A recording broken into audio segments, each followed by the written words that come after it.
GCERT Gandhinagar પ્રેરિત diet Surat આયોજિત innovation festival ફેર 2025-26માં બ્લેકબોર્ડથી chat GPT સુધી ભાષા શિક્ષણના નવતર પ્રયોગ સાથે હું મચ્છિન્દ્રભાઈ પાટીલ, શાળા નંબર 223, ઉપશિક્ષક, આપનું હાર્દિક સ્વાગત કરું છું. ઇનોવેશન પાછળનું મુખ્ય કારણ વર્ગખંડમાં બ્લેકબોર્ડથી લઈ આજ દિન સુધી જ્યારે ડિજિટલ બોર્ડ આવ્યા છે ત્યારે પરંપરાગત પદ્ધતિ કરતાં મરાઠી માતૃભાષામાં એમને જે શિક્ષણ આપવામાં આવી રહ્યું છે તેમાં ગુજરાતમાંથી ફક્ત ને ફક્ત પાઠ્યપુસ્તકોનું સાહિત્ય મળે છે, તે સિવાય ઇતર સાહિત્ય અવેલેબલ નથી. તેના પરિણામે બાળકોનો વિકાસ એ રૂંધાય છે. એના પરિણામ સ્વરૂપે આ નવતર પ્રયોગ હાથ ધરવામાં આવ્યો છે. ઇનોવેશન પૂર્વેની સ્થિતિમાં આપ બાળકોની વર્ગખંડની સ્થિતિ, જે બાળકો પર નવતર પ્રયોગ કરવામાં આવ્યો છે તેની વિગત અહીં જોઈ શકો છો. એની સાથે સાથે તેઓના માટે અન્ય જે સાહિત્ય છે તે સાહિત્યની આંકડાકીય માહિતી પણ જોઈ શકો છો.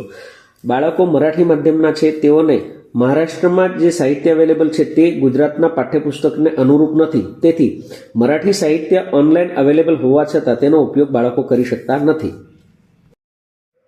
ઇનોવેશન માટેની પ્રવૃત્તિમાં ચેટ જીપીટી આધારિત શિક્ષણની બાબતો લઈને આવ્યા છે. સાથે સાધન તરીકે chat GPT, QR code, YouTube, Linktree, Google form, blog, WhatsApp અને ડિજિટલ બોર્ડનો ઉપયોગ કરવામાં આવ્યો છે, જેને જૂન 2024થી અને સપ્ટેમ્બર 2025 દરમિયાન જેઓ ધોરણ 7ના વિદ્યાર્થીઓ 34 વિદ્યાર્થીઓ હતા તે જ પ્રોગ્રેસિવ તરીકે ધોરણ 8માં આવ્યા એવા 34 વિદ્યાર્થી અને વિસ્તરિત લાભાર્થી જૂથ તરીકે ધોરણ 8B અને 8Kના 32 અને 31 એવા ટોટલી 97 બાળકો પર આ નવતર પ્રયોગ થયો છે.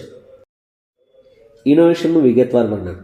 પાઠ્યપુસ્તકમાંથી સાહિત્યને સ્કેન કરવું, તેને ચેટ જીપીટીમાં આપણી જરૂરિયાત મુજબ વર્ગખંડના તાસની જરૂરિયાત મુજબ સાહિત્યને ડેવલપ કરવું, સૂચનાઓ આપી ડેવલપ કરવું, ડેવલપ કરેલા સાહિત્યને ઉપરથી વર્ગખંડમાં જરૂરિયાત પ્રમાણેનો એ તો વિડીયો બનાવવો અથવા વર્ડમાં તૈયાર કરેલી માહિતી આપવી અથવા બ્લોગ પર એનું વિવિધ સ્વરૂપે એને મૂકવું અને ત્યાર પછી વોટ્સઅપમાં માધ્યમથી કે અન્ય માધ્યમથી બાળકો સુધી પહોંચાડવું અને પહોંચાડ્યા પછી બાળકો તેનો અભ્યાસ કરે અને અભ્યાસ કર્યા પછી એનું સતત મૂલ્યાંકન કરી અને બાળકોનું આ કાર્ય કરવામાં આવે છે.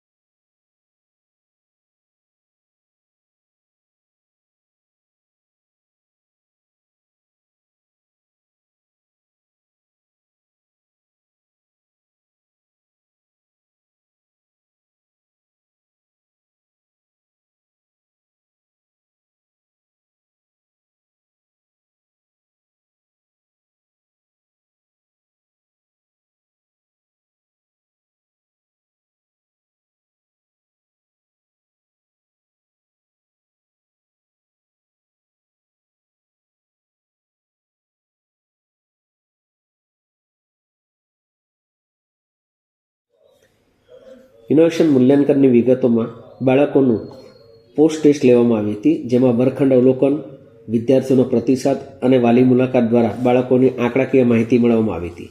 સાથે સાથે કેટલાક ગૂગલ ફોર્મ જે પરીક્ષાના અનુરૂપ હોય એવા ગૂગલ ફોર્મની રચના પણ કરવામાં આવી હતી.